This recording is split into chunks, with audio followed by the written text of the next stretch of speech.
Hello everyone, today we're going to talk about how to make your cover crop mixture. At first, I want to make sure that you don't start with mixtures right away. If you're the novice cover cropper, starting with a single species makes a lot of sense, especially when you consider the management complications you can get from choosing different types of cover crop species in your mixture.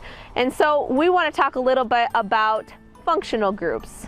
Functional groups can be very useful because each functional group, grasses, brassicas, and legumes, play a different role and have a different synergistic effect. So picking a species in each functional group will really help bring diversity to your mixture and to your soil health. Next, I want to talk about selecting based on your goals. Maybe you want to get a lot of nitrogen fixation. Maybe your main concern is protecting for erosion. The Midwest Cover Crop tool has a selector function that can help you look at those goals and pick the right cover crop for your system. They have both single and also mixtures that fit best for your weather in your area because you pick the county that you live in, but also for those goals that you're trying to achieve. The next part about evaluating mixtures is trying to build in an insurance package.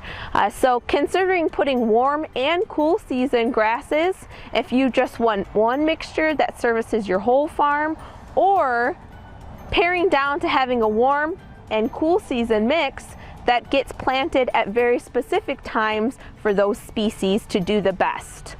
The last part I want people to think about is the cost. Typically, single species are less expensive than our mixtures, especially when our mixtures get to have 12 different types of species in one bag. So I encourage people to consider the cost of the cover crop seed. Good seed's very important, so don't go too cheap, but also make sure that you are getting a nice mix of cost and benefit when you're considering making mixtures. That's all for today. Thanks.